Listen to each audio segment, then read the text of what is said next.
What's going on, everybody? Welcome back to Technically Speaking Live. It is Wednesday, 8:30 p.m. on the East Coast, and sometime in the future in our Queensland, Australia office.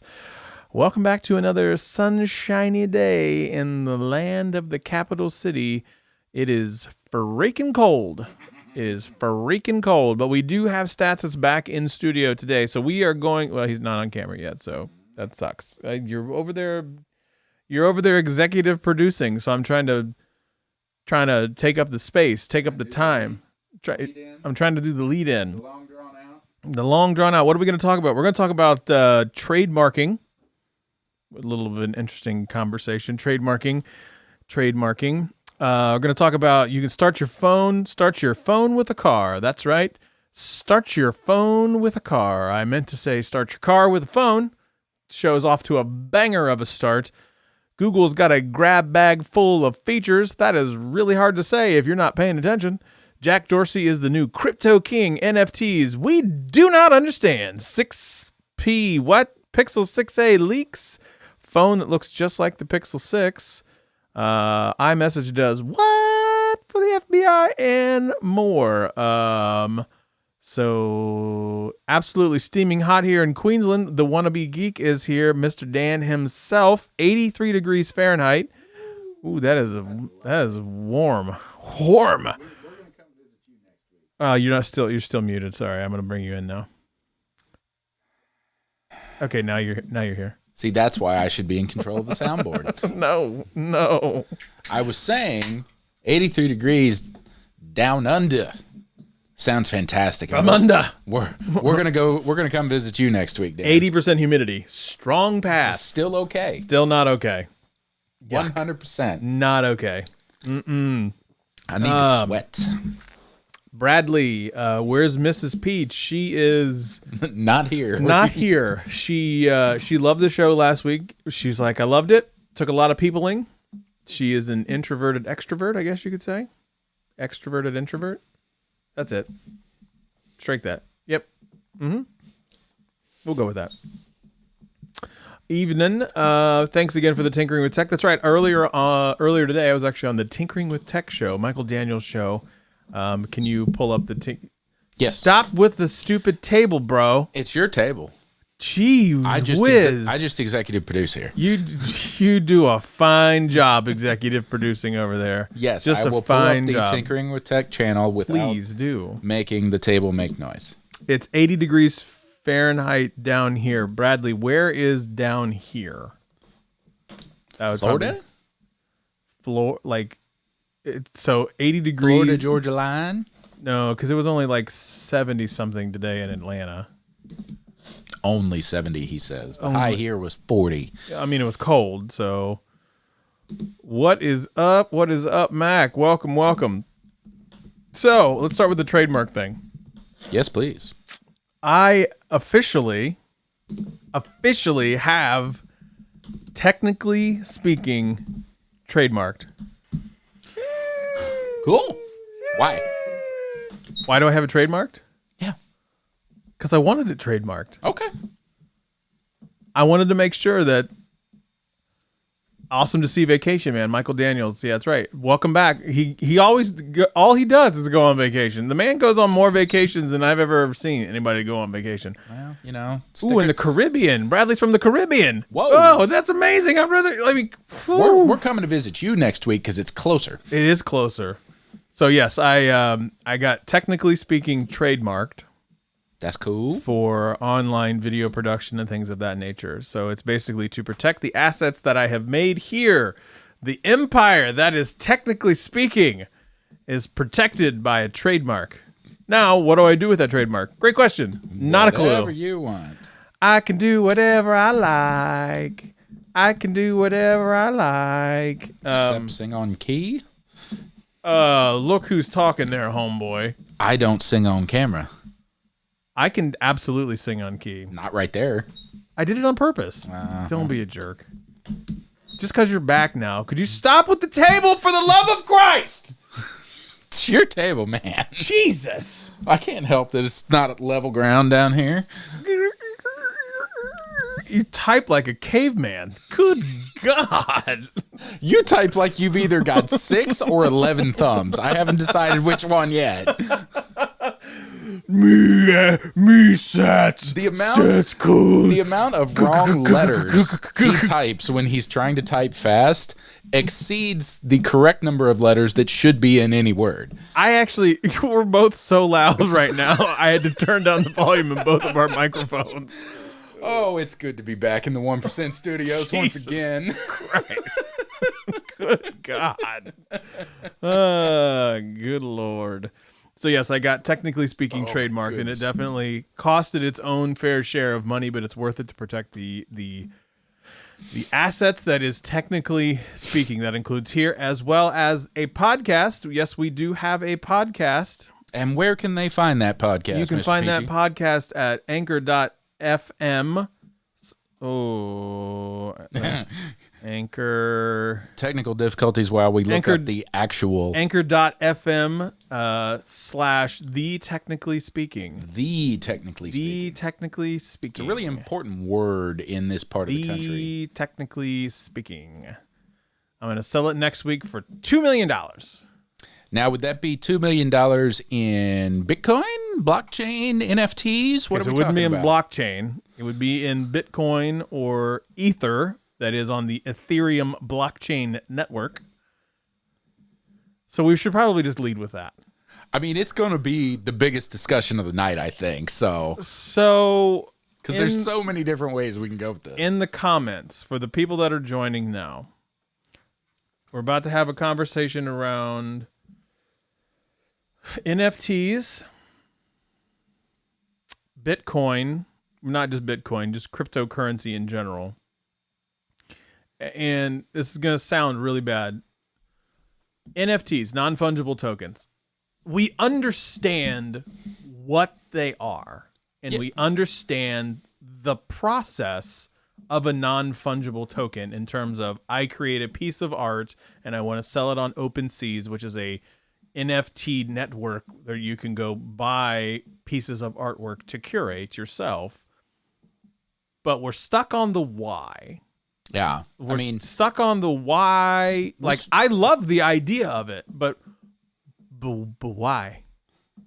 And beyond just the why in general, the why you would put tens of thousands, tens of millions of dollars of real currency on something that you'll never be able to physically hold or show off outside of a digital screen. That is the big why for me. I'm also stuck a little on the why. just the general why. So I get it. Like it's effectively I struggle with the NFT thing, like buying a GIF, right? Not a gift, a actual GIF or a GIF that some people call it. Buying a GIF or a picture of an 8-bit kitten, the Nyan cat, that thing sold for a hellacious amount of dollars on OpenSeas or wherever it was sold from as a non-fungible token. But like if I buy a Van Gogh or I buy a Picasso, those are also non-fungible items. Correct. They're non-fungible items, but like I can, if I wanted to, I could hold it like this. I could hold it in my hand. And you would know. And I would know unless it was just an absolutely exquisite fake, you would know you have truly the only one of that non-fungible item. But a non-fungible token, something that is digital by its very nature, that cannot be physically interacted with, and in my, questioning / not conspiracy minded, but just what's the word I'm looking for here? Non-trusting. How can I be 100% sure that I am the sole owner of said digital thing. Well, you would be according to the blockchain, you would be, because your non-fungible token would be on the blockchain as you and you only are the owner of the thing, of that particular thing. But that doesn't mean you can't get replicated copies, just like you can get a replicated copy of a Monet. Right. But the replicated copy will never be, and maybe this is, I may hit on something here. Did you just have an epiphany? I might have. Do you need to go check your pants? No.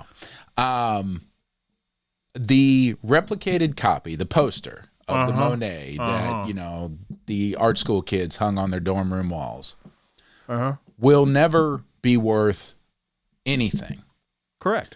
The actual will be worth whatever someone else is willing to pay when it becomes available on the market. And it's verified by? And it's verified by X. By the blockchain. So, yes, your one-of-one cyan cat verified on the blockchain is worth whatever anybody else on the blockchain wants to pay for it. Correct. Versus my one of 6 billion downloaded 8-bit versions of Cyan Cat on my computer is worth nothing because nobody wants to buy it because they can just download their own copy. Now you're getting it. Okay. See that? Working through that, which we weren't able to do when we were full stupid upstairs. Discussing this topic upstairs. Upstairs, we're like, dear non-fungible token Cyan Cat words. But, I mean, you know, my personality and way of learning I enjoy analogies a lot. So a poster of a Monet versus a Monet, my downloaded version of, you know, Cyan Cat versus the Cyan Cat on blockchain. Okay. At least that why makes sense. But the greater why of why do you want to own Cyan Cat is just way over my head. They're saying that this is a playground for the mega rich, according to The Verge. Well, everything is a playground for the mega rich. So who would pay hundreds of thousands of dollars for what basically amounts to a trading card? Well, that's according to The Verge. Well, that's the people who keep that's buying the part Honus of what Wagner's makes card. That's the other thing. Yeah. That the part that makes the NFTs so messy. Some people treat them like they're the future of fine art collecting. Read a playground for the mega rich. And some people treat them like Pokemon cards, where they're accessible to normal people, but also a playground for the mega rich. Where are you seeing? Oh, you're reading that from an article. Yeah. I was like, I don't see that in the chat. Anyway, so I did see something in the chat from Wannabe Geek that I think is really interesting, that the art will be able to be utilized and incorporated into people's digital universes, lives, houses, art galleries, whatever. Now, I can actually understand that, again, to the analogy in the real world. If you have an art gallery filled of one-of-one Monets, Picassos, and Van Goghs, a lot more people are going to want to come into that art gallery than stuff drawn by you and me. The stuff you and I draw is still a one-of-a-one, because we're never going to duplicate it, but it's not worth anything. So now I have this crazy idea. Are we going to spend the rest of the show trying to get online and buying an NFT? Nope. No, we won't do it on the show. We won't do it live. Are we creating NFTs? I'm wondering if we shouldn't think about having an NFT minted. For technically speaking. As a matter of fact, I wonder if I should take my avatar, my peach avatar. Fuzzy fruit with an EY on the end. Exactly. And have that minted as an NFT. Doesn't mean I have to get rid of it and sell it. You could. I could, but I could have it minted where I am. If some of our adoring fans wanted to get into a bidding war for your one-of-one avatar. Well, so therein lies a different rub. You don't want to get rid of your one-of-one avatar. Well, I don't want to get rid of it. So Dan says mint it, auction it off. Yeah. I could maintain the copyright and trademark on it. Right. Technically speaking, coin. Oh, okay. Y'all got a lot of faith in two jack wagons. I'm gonna tell you that right now. A lot of faith. So here's the thing. We are two really stupid people when it comes to this. Oh, 100%. I'm never shy about admitting true ignorance of something. I am beyond ignorant of, again, we understand the physical way of doing these things, but the actual digital piece of I know how to do it. Mining Bitcoin, getting into the blockchain. No, I got nothing on that. And then actually acquiring said NFT. Oh no, I know how to do that too. Well, we understand it. But are we capable of executing it? Not without a how-to guide or an FAQ document that basically says, if anybody knows go here and do the following. If anybody knows maybe a good YouTube video or creator we could support, to learn more about this, drop it in the chat. A peach as a head side, technically speaking, as a tail side. Ooh, that would be cool. Now on the tail, we got to put a horse's ass. So There you go. The key. Dan says the key with the NFT is making a series. You could do a few and actually have some of you and Greg from back in the old days. That's a great idea. I don't know how to do that, but that's awesome. So I know about how to go about getting it onto OpenSeas where people can see my quote unquote art collection or my collection of non-fungible token like art pieces. But then selling it, that's a different story. There are copious amounts of fees that you pay in order to sell something on the blockchain. So to sell on something like OpenSea. So let's see. Let's go to OpenSea, the largest NFT marketplace where you can discover, collect, and sell extraordinary NFTs. It is the world's first and largest NFT market. Okay.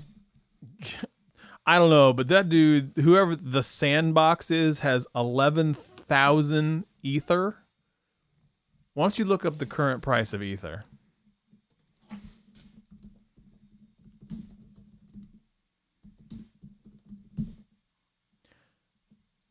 Yep. Yeah. Uh-huh. Current price of Ethereum, $4,598.14. Do that times whatever the 11,000, whatever number it was I said, and it's a whole bunch. So this NFT chatter sounds like an answer without a question. Yep. That's exactly what we're trying to figure out. The question is, if you accept that Ethereum is a real currency any more than any of the other currencies, digital, credit, cash that we operate with, that man has $50 million of real money in Ethereum.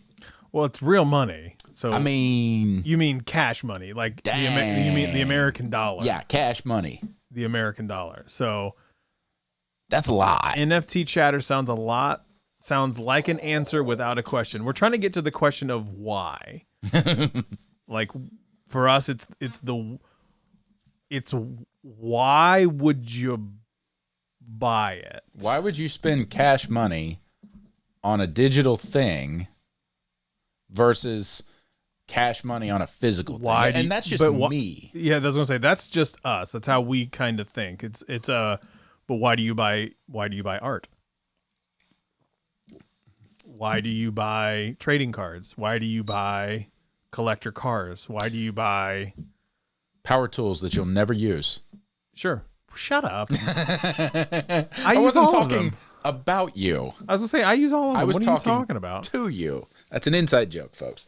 Anyway, well, for me, all of those are tangible things that I could use or hold or appreciate, You can appreciate a digital version of it. I'm sure. Just like the thing that you talk we're like, by the way, this is not scripted. Is anything we ever do? No, none of this is ever really scripted. But the idea is, you can say, I own this thing. I have this thing. It's mine. But, and again, this is purely me and my, my perceptions and how I like to interact with things. My interactions with digital content stuff are very rarely as satisfactory as interacting with a physical thing. But that's you and I. Right. So others might be completely okay with having. I mean, and this is just taking it to the absurd. If I buy a digital 1-of-1 Monet, I then have to go out and buy the best 8K television so I can display that digital 1-of-1 Monet on my wall so I can see it all the time in high def. But again, that's just me. Michael says, okay, let's read this. Okay, picture this. 5 years from now, Apple creates one of the wallpapers that are individually unique to every iPhone it sells for an extra $500 on top of the price. How many people will buy it? Yeah. Way too many for us to comprehend. We will be talking about that on Technically Speaking show 1000, in 5 years or whatever, because that would just be bonkers. Plot twist. I sell NFTs. I'm trying to get you excited about the concept. That would be a level of long gaming. Oh, that really would be. We don't have the mental capacity for. Here's what I will promise. I will try and mint the Peach Head logo as a non-fungible token. That's what I will try to do. Sounds great. Cannot wait to see how this works. I also... Oh, so could I... And so that's good. Here's the good question. I don't actually know the answer to this. Could I take the Google G and turn it into an NFT and sell it? I would guess probably no. Because they of have trademark copyright. Trademark copyright registration. But then again, I don't know. But if you created your own special G somehow and could prove to the blockchain that it was 1-of-1, then yeah, you probably could. Could I create a piece of artwork that says Pixel King with big flashy, like crazy letters, like a GIF, and then sell it? Here's the other thing. Selling it is even more confusing. To get it listed on the blockchain to buy, you got to pay gas prices. You have to pay gas prices. This concept of a gas price. Now, which I think is, again, a brilliant analogy and naming convention. So I fully agree with this part of it. Say why.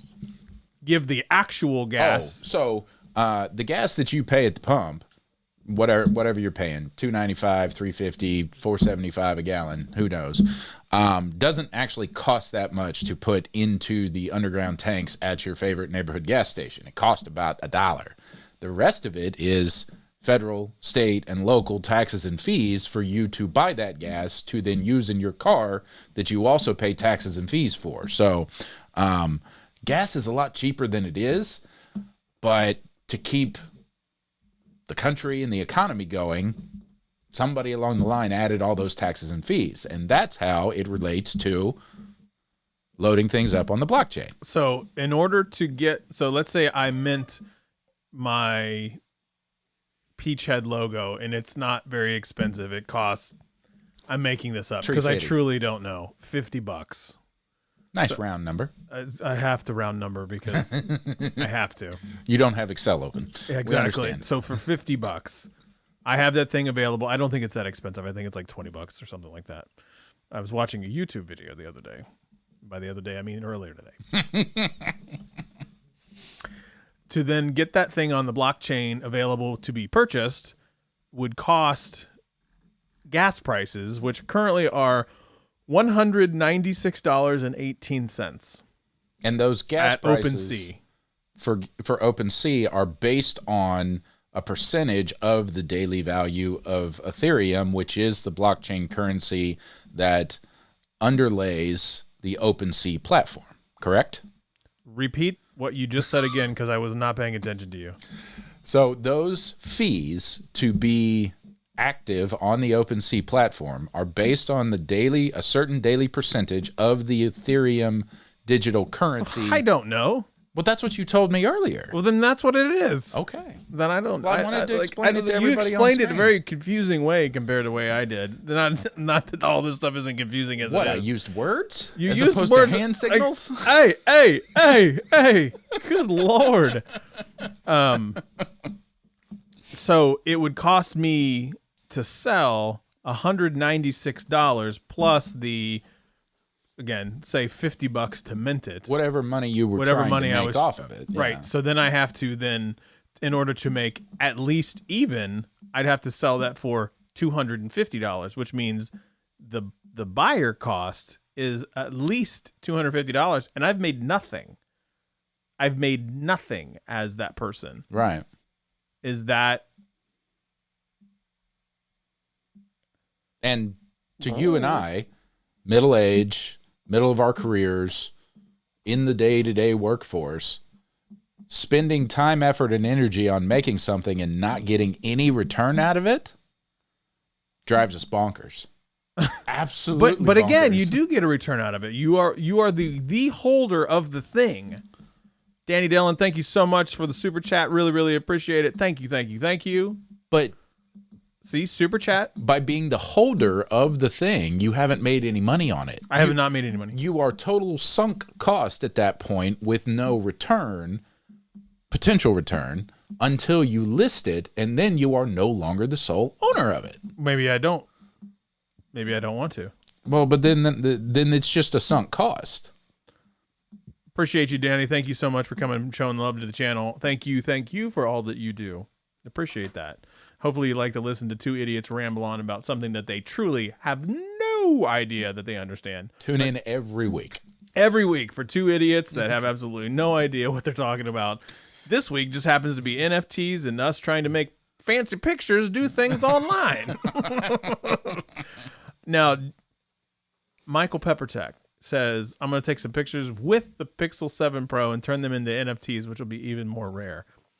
I'll be honest, I have some photos of the Pixel 7 Pro. That sounds really sketchy. That sounds really sketchy. What do you have photos of, Scott? There's a great photo of a quote. I happened to be in Jellicoe, Tennessee.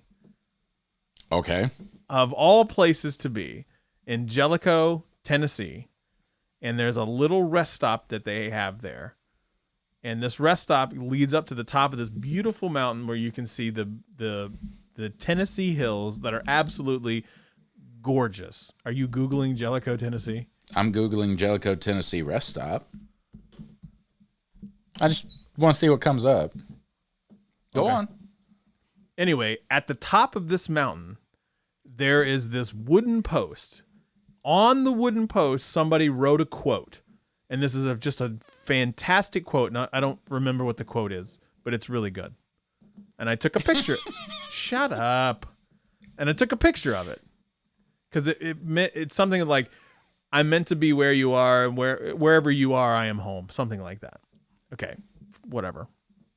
It was a great quote. I want to take that picture and I want to mint it. And then I want to sell it. Well, I mean, I think for our extremely limited understanding of the concept, since you took the photo, you digitally own that photo. If you can get it somehow minted on OpenSeas, you could then digitally transfer full ownership of that photo. Correct. Because the photo was your own creation. Correct. Even though the message was not. Mm-hmm. So, I mean, that could be a good test case. So, Michael, they do make video NFTs because of a video of 50-second. I can actually tell you this. There would be a $20,000 Logan Paul Pokemon card, but somebody sold a video NFT and made a bunch of money. Well, of course they did. So something like that. Everybody out there making money but us. I did not take it with the Pixel 7 Pro. Malcontent says your retail gas price tax is an example of a highly regressive transactional tax versus an income tax. He's absolutely correct. Doesn't mean we understand it any better, but yes. I do know, Malcontent, that you are correct. I think digital art will be a big thing in the future. I agree. I'm just trying to figure out this all sounds phenomenal,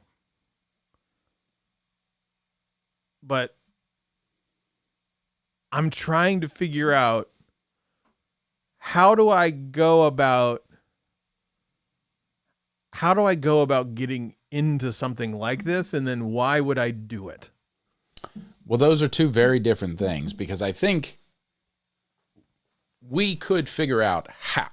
Somebody sold a 4chan screenshot for $90,000 recently. Jesus. Again, Christ. Between the two of us, we could figure out how to do that. 100%. Because that is a mechanical A to B.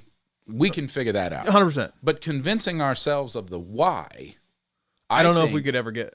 Well, I'm going to make another analogy. Shocker. You and I used to love playing poker. Love it. Every once in a while, we would even play for money. More often than not, it was just bragging rights. I would agree. And before so many children amongst our friend group came along, every once in a while, we used to enjoy going to the casino as well. Agreed. Just to blow off some steam. Mm-hmm. But it finally got to the point where the small little dopamine rush of gambling was no longer worth the money we knew we were going to leave in the casino. So the same thing goes into this. Is the time, effort, and energy, plus the fees that you have to pay up front to even get listed, to have the possibility I'm gonna do it. of somebody selling something, is it worth it? I'm going to do it. That's fine. I'm going to do it. I'm going to help. Yeah, you are. We're going to invest. But we're going to invest. Is that possibility of future earnings, just like gambling or playing the lottery or something like that, enough to hold your interest and take your real world physical currency to do it? And that's the question everybody has to ask themselves. And see, Danny says it really well here. It is such a confusing concept to me that I'm now going to pour my pretty much everything that not my blood, sweat, and tears, not money, of course. I'm not going to pour money into it yet because I don't understand it. Plus, my wife would kill me. You guys saw her last week. You know what she's like? She's ruthless. I'm still waiting the outcome of the digital versus the paper. Scott has to lay off buying tech for however many months discussion is going, because we're coming up on Christmas time, and I know Stats is all worked up. You can hear his microphone wiggling. Stop moving. I'll take my arms off the table. Jesus Christ! I'm gonna ask for a new table for Christmas. That's what I'm gonna do. I'm ready. I'm ready to do this. I'm gonna take. So you can mint just anything, I think. But I feel for our time, effort, and energy, it needs to be something that we're interested in. So something technically speaking, something, the Peachy logo, something, to honor Greg, who knows, but just minting a photo of, a nice colored leaf from outside. Well, that's what I wonder is does it always have to be like weird 3D art? Like, what does it have to be? Again, just like any other regular art or any other type of commodity, it has to be something that somebody else wants to buy. Yeah, no, I get that. Let's see. Why not start a pyramid scheme and don't sweat the details about NFT? Just sell the promise of a big profit. That's the American way. I mean, you're not wrong. That's the capitalist way. Why limit ourselves to Americans here? We are a multinational show here. We have people tuning in from the UK from time to time. We have Thunder Dan. We've got people from Canada. So, So you can do art, music, domain names, virtual worlds, trading cards, collectibles, sports, utility, and all NFTs. So, but it doesn't say anything about photos. Well, but your photo would become the NFT. My photo would become the NFT. So does it have to be like see, I got so many questions. Can you NFT a picture? Well, you'd have to be able to. Is it called NFTing? Can you NFT anything? So all right. Drawings, musics, your brains, downloaded drawings. There's no L in there. Drawings. Drawing. Did I say drawing? You did the first whatever. time. Man, I'm totally gonna do this. I'm totally gonna do it. I just got to figure out how to do it. That's all right. So it can be anything. It can. The Brits will be your first victims or customers. Yes, I have my scheme ready to go. Let's go. I think Trent's Tech owns it technically, but the picture of Ben leaning back on the white couch from Dubai, if we could swipe that and somehow NFT that out from underneath him, that would just be brilliant. Put that on a physical coin and hand it out to people. Oh my God, just hysterical. So we just spent 37 minutes trying to. I forgot to plug my computer in. Did it die? Not yet. Came close though. NFT is a verb now. Yes, you can NFT pics, pretty much anything, any image or GIF. I thought that was the case, but like, who would want to buy that? That's my question: is who wants to buy the thing? That's what I don't understand. The gas prices are so high, like legitimately high, but then the actual gas. But now I just refreshed the page. Now the gas prices are $233.25. Well, yeah, because digital currency never stops trading. It never stops going up, and it never stops going down. Ooh, goodness me. So, goodness me. Danny brings up an interesting point there because, and I'm glad you brought up Jack Dorsey because we have another thing about him as well. But selling a digital item, token, to raise money, physical, real world, traditional currency for hunger, famine relief, COVID relief, whatever he did, again, that is a why that I can get behind. But the more general why of what is the person who paid $2.9 million for the very first tweet on Twitter gonna do with that thing other than brag about it? Michael just said, wait, think about this. Somebody makes the first Bitcoin into an NFT. That's Inception level shit.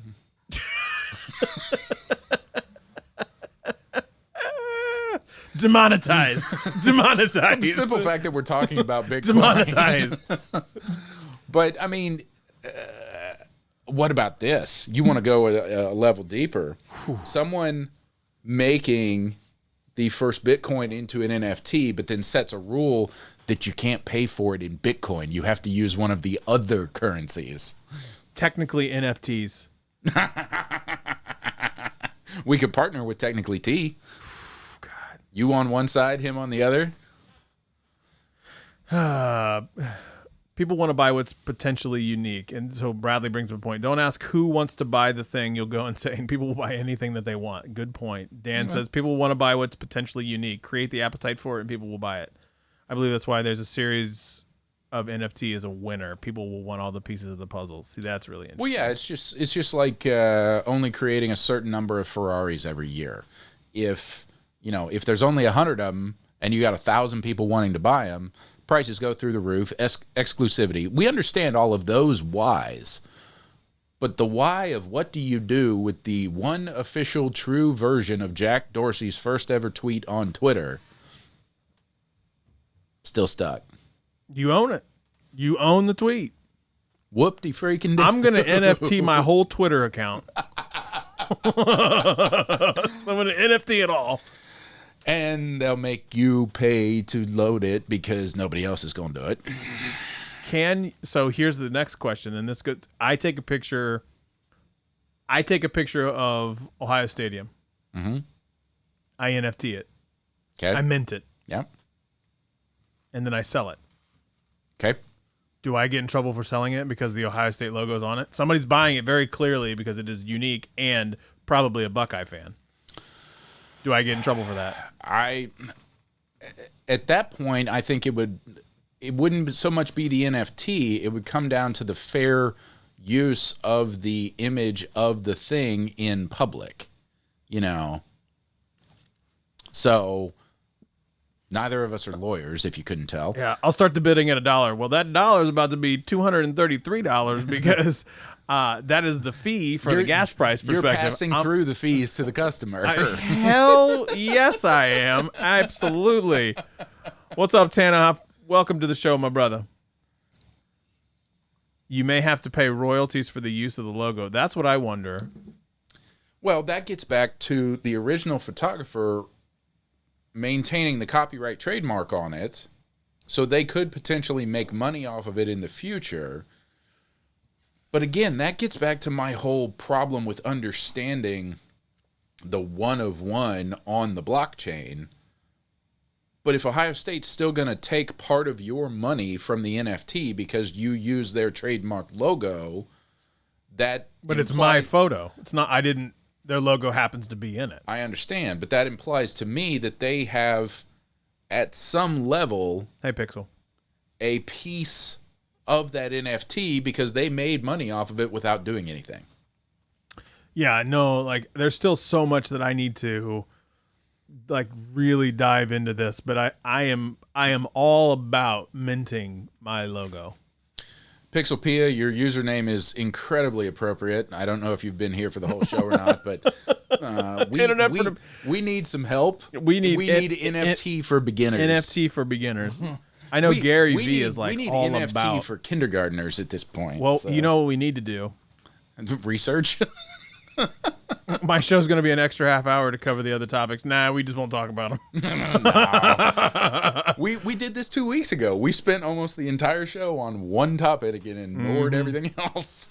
That's pretty much what it is. But we have beat that thing to death. Let's talk about what Google is going to be bringing into a grab bag full of features for Android at the end of 2021, including new widgets, Android Auto features. Sorry, that was catching up with the last bit of comments. Yeah, so was I.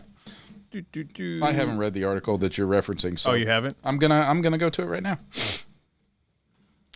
From our favorite news source, The Verge. Here you go. Michael Pepper says this to go back to the Ohio State logo thing. To answer your question, anything in public view can legally be photographed. Unless you're trespassing to get a photo with their logo, you're safe. Oh, good to know. Works for me. So the new widgets coming out are going to include, so a couple things. A lot of Android features at the end of 21, including new widgets and Android Auto features. One of the first things is Google specifically announced it was working on the car key feature for Android 12 in May, citing BMW as one of the manufacturers that it would work. So effectively, you'll be able to use your phone, your Pixel 6, Pixel 6 Pro, and Samsung Galaxy S21 owners will be able to use their phones as car keys with compatible BMWs. Everything's going digital, folks. Cryptocurrency, NFTs, your phone as your car key in compatible BMWs. And that's cool. That's very cool. Love the technology, love the advancements. But as we talked about for 45 minutes with NFTs, every once in a while you need a physical real world item.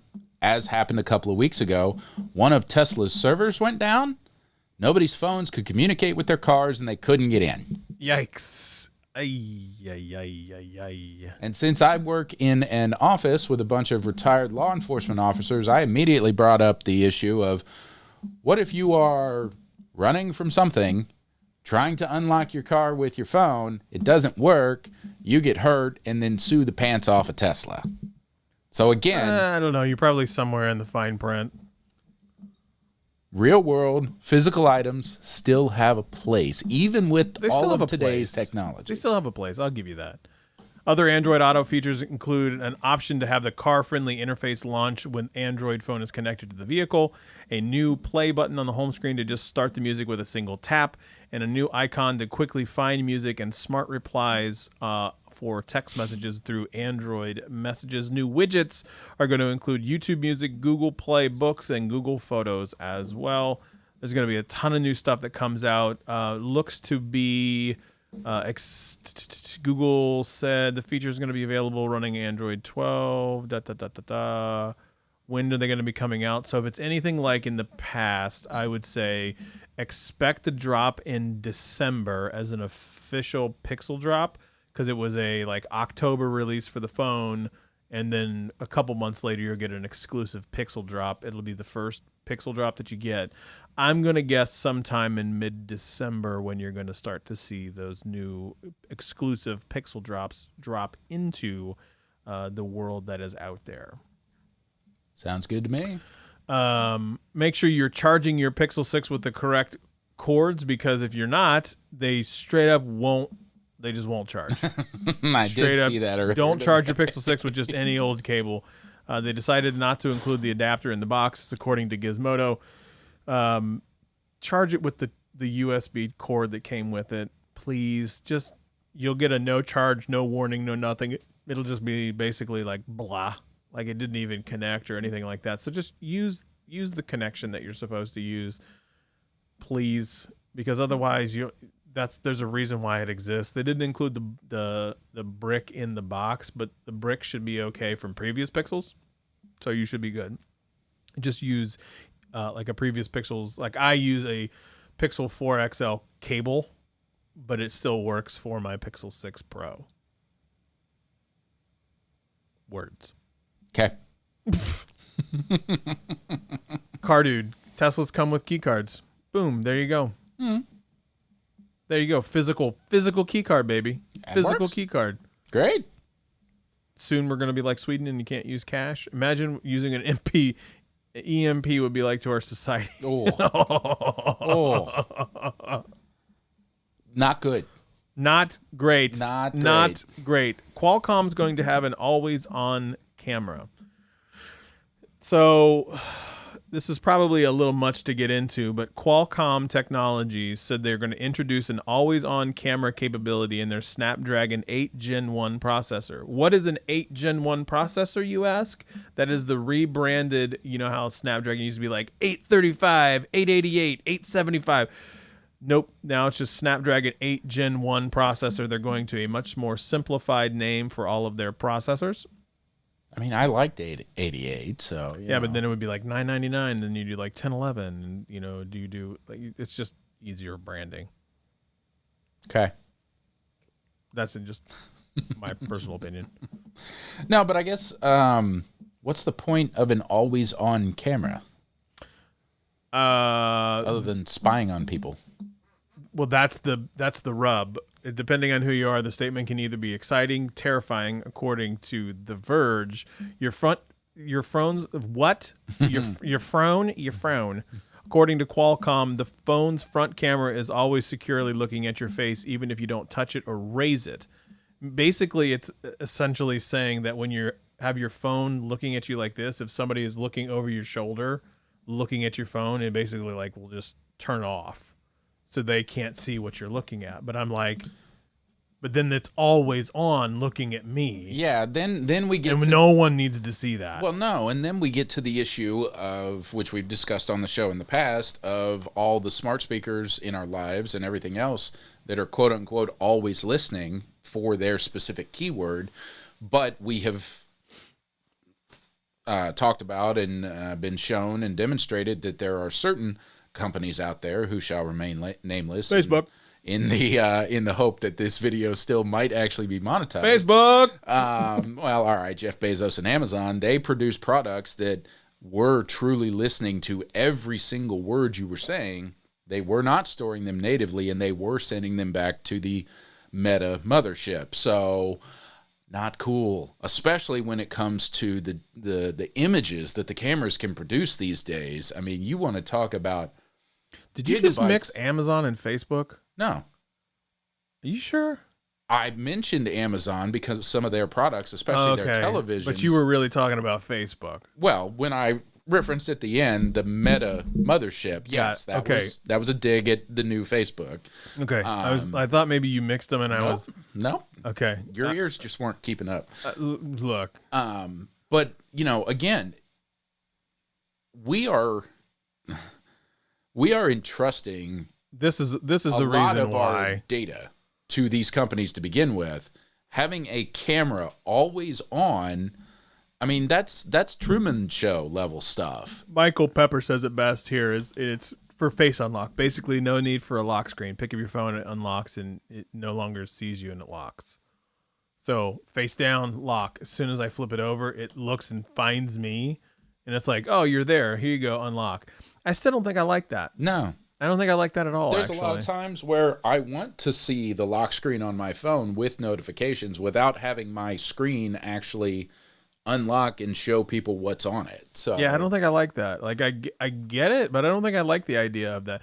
Man, like we are two grumpy old men. Like I like physical cash. Like physical money is where it's at, baby. Da da da. I don't even. And here's the thing: I don't even carry cash. Oh yeah, I carry no cash at all. There was one year down at Music Fest where Jesus, Scott and Greg almost had to take it outside and have words, physical words, over whether or not I don't want to pull money out of the bank. I don't want to carry cash. Whether or not we would be carrying cash to the music festival. And so it like was hilariously entertaining. To I don't carry cash. Like what we are like two.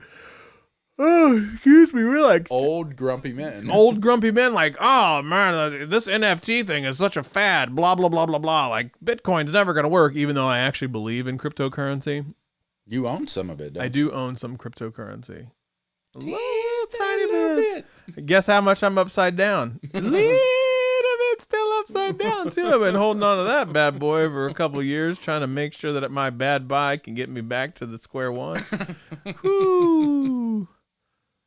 Yesterday I learned that toll booths don't take cards. Nope. If it's anything like the toll booths that we have here, you just drive straight through. Like in New York City, you just drive, not New York City, but when you're going through the tolls in New York, you just drive, and then they just bill your license plate. They have your license plate, and they just send unless you prepay for a pass, and unless it reads and Bluetooth exactly. But yeah, I had that happen going around Chicago once. I got a bill in the mail. Yeah, and I was like, you know what? Okay, I can get behind that. Now, Malcontent says, beware using art under copyright or trademark. You still need legal permission to incorporate it into your unique art. Yeah. Huh. Okay. That's actually good to know. I did not know that. Okay.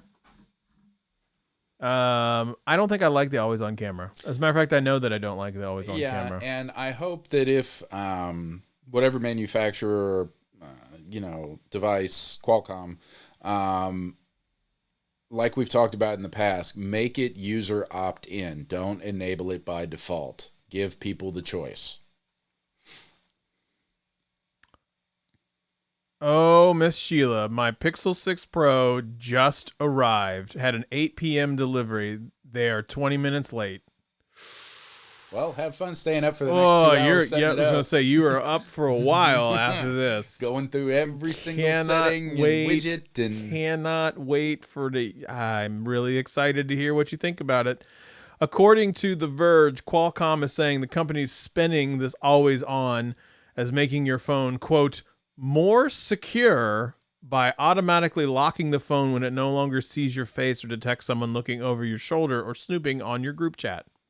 You know what? How is that more secure? You know what also can do that? The power button. The power button. The power button. Gee, many Christmas. What?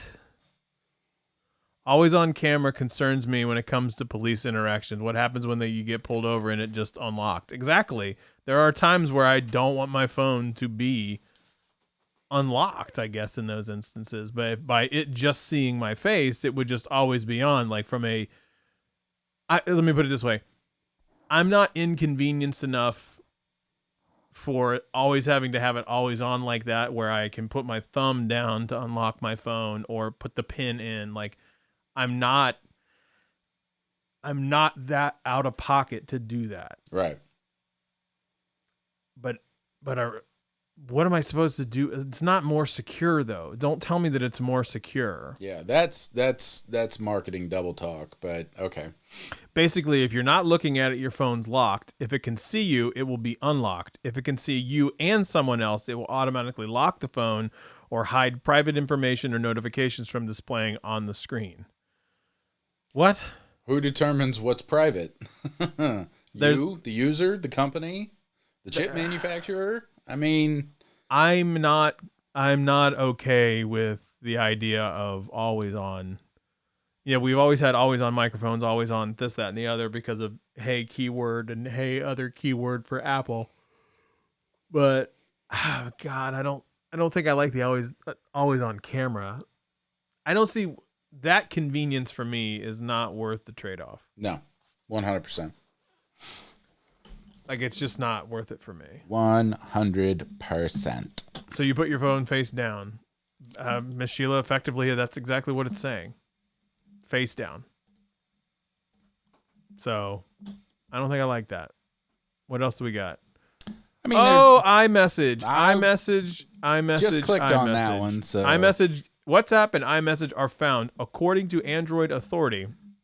The TLDR out of this, an internal FBI document revealed how much data it can legally obtain from messaging apps.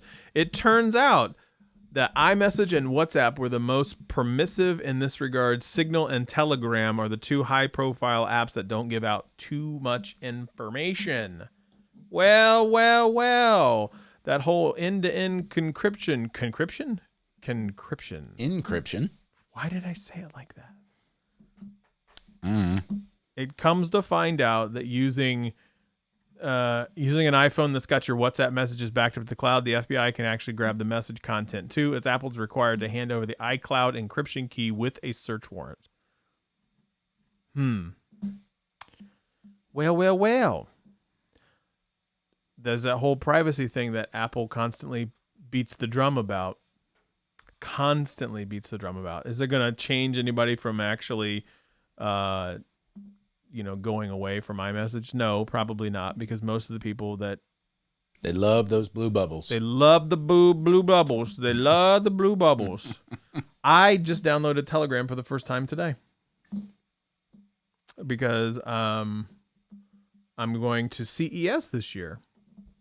Cool. I don't know if you knew that. Oh, of course I did. Okay. Yeah, I'm going to CES this year. So I now have Android messages, I have Signal, and I have Telegram, depending on which group chat that I'm in. But I downloaded Telegram because the group chat that I'm going to be going golfing with in Vegas uses Telegram, I guess. So I now have more messaging apps on my phone. Yay. Who cares about privacy? All depends on which platform we're talking about. Exactly. So Danny says, I switched to Signal in the last year after I found out WhatsApp was owned by Facebook. Yep. Interesting. Michael Pepper says, I've been having issues with the Google Assistant on my Pixel 6 not understanding me correctly. I haven't had any problems with it. That's odd to me. When was the last time that you retrained your voice recognition or voice match? That might have something to do with it. He could be onto something there. Maybe give it a quick retrain. Run the train. Okay. Come on, ride that train and ride up. Doo. All right, man. Where can they find you? We're about wrapped up in the hour. Helix Heinlein on the tweet machine. Country Smith on the Instagram. You can find me once or twice a week. Once or twice a week? Yeah. I'm down. Feels good. I only look at it on the computer. Don't even have it on my phone anymore. Wow, look at you go. And on the computer, it's an abysmal experience. Except there's no ads when you view it experience on the computer. You can find me at Scott Peachy on Twitter, at the Scott Peachy on Instagram. Aunt Bradley has nailed it right here. Android 12 is more private than iOS 15, but don't tell Apple users that. They ain't listening. Nope. They ain't listening. Sure not. Sure enough, not. All right, y'all, be good or be good at it. This will be on our podcast. Check us out at anchor.fm/the technically speaking. That podcast should be up no later than tomorrow. I've been 2 in a row. Pretty good, 2 in a row. And we're going to try to keep it running after today. 3 makes it a streak. 3 makes it a streak. All right, y'all, be good or be good at it. We'll see you on the flip side. See ya.